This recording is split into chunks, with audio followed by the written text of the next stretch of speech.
Hello, everybody. I am your professor, Quipsy, and today I am happily announcing Quipsian Exophysics is finally able to be taught. I had to push and push for this to be able to be spread to the public through the University of Battlefront. They never let me do it, but recently they gave me the green light. They gave me the go-ahead. And it is finally about time, because this is a serious topic that many people need to learn about. And I would like to give a warning here.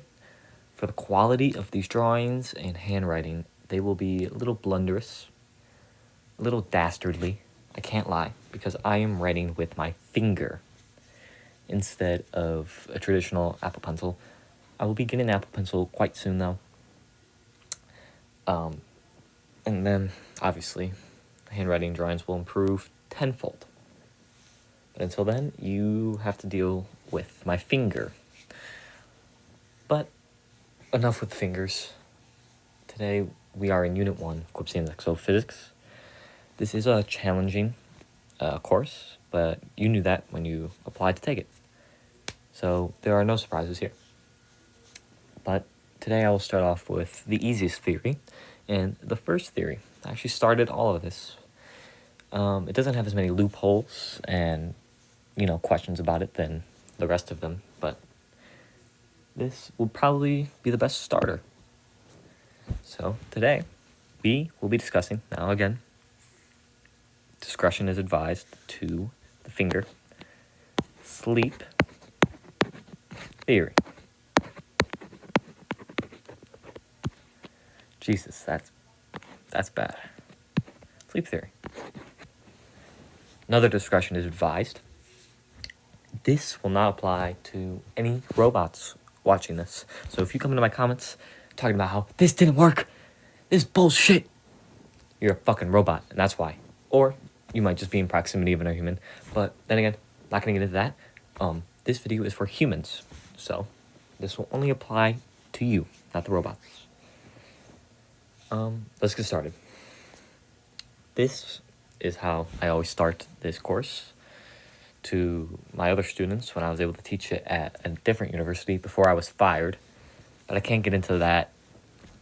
This kind of personal information. But this is how I started this theory. Very simple. This is you. Right? You are super happy. Your name is John, I think.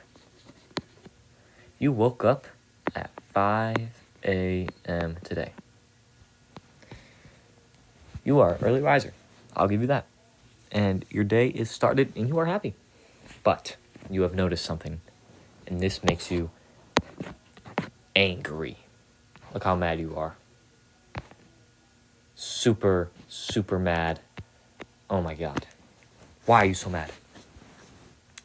Every single morning at 5:15.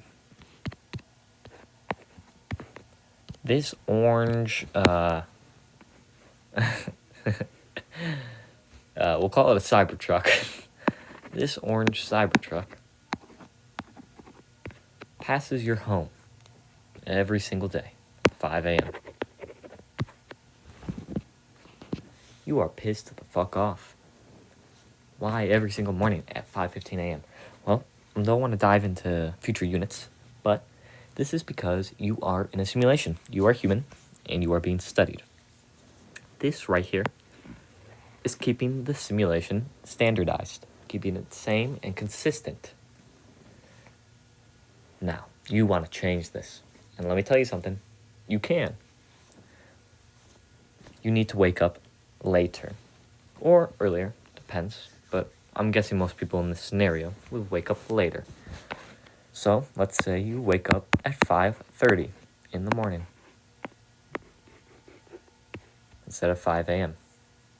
You have successfully passed this standardized time of when this car will pass your house. So, when will the car come back? It'll come 15 minutes later at 5:45 p.m.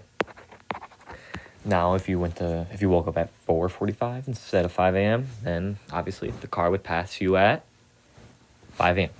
That is correct. 5 a.m. So, you're probably wondering, well, how does this work? And a robot might say, this guy doesn't know what he's talking about. When you go to sleep, you don't pass time quicker. You don't skip time. You just lose consciousness. Time still passes the same for everybody else.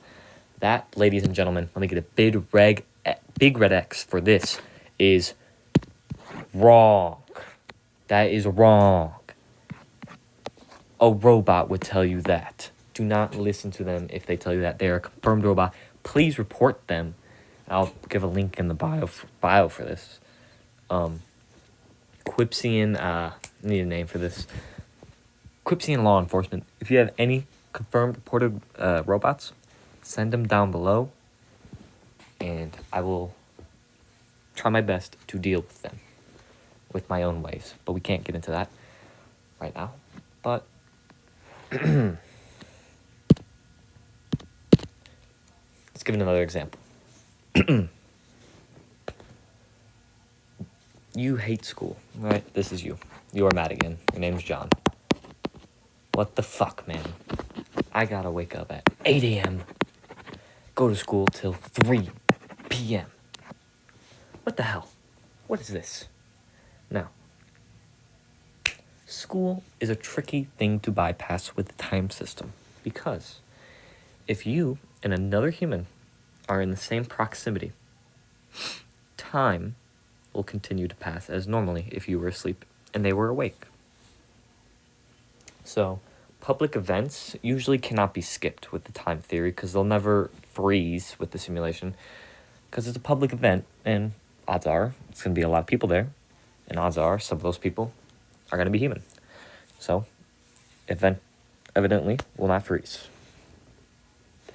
But you can still change how fast your day goes by, because you can wake up at, let's say school starts at, I don't know, 9:30 a.m. probably realistic time. Probably not actually, but we'll just go with it. You wake up at 9 a.m. and end school at 3 p.m. You have successfully passed 1 hour of time. So you have to go to school for a less amount of time. And like throughout, you know what I mean? Like you have to be awake for a less amount of the day. So it'll be quicker because you have successfully skipped an hour of time. And again, the robots will say, it's just because you woke up later and time passed quicker. It wasn't frozen when you were asleep. Yes, it was. Because in your home, you're in proximity of no one. Unless you have another human in the house, but doubt it. But that's essentially how it would work if the event couldn't change, but you still woke up at a different time without proximity of any other human. Final theory. Now this is one of the most controversial theories due to its improbability and how unrealistic it is. Many scholars of Quipsian Exophysics have argued over the years.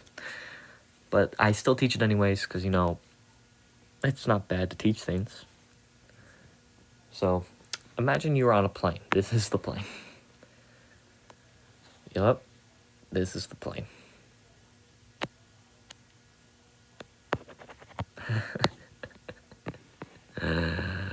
Give it some wheels. Yep, that's good. And this is you in the plane. You have fallen asleep.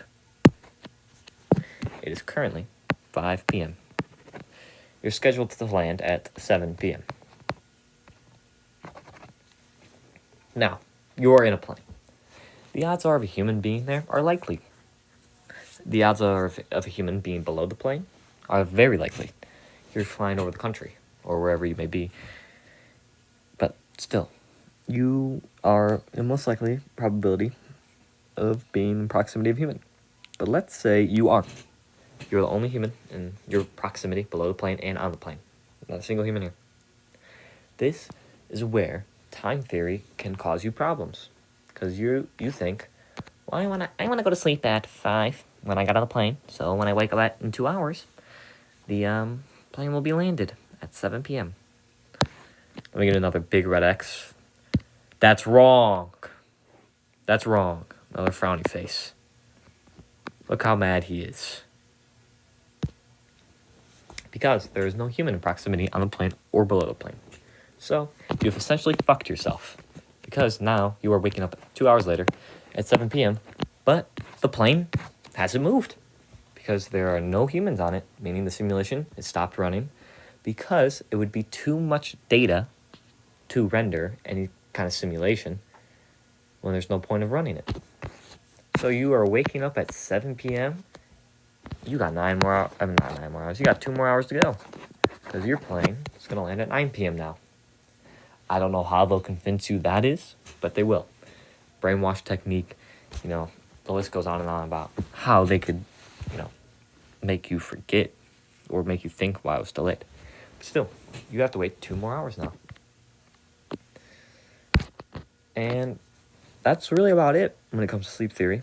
Now, this will be in the study guide, and this will be on the test. This is a college course, may I remind you, so it's going to be challenging.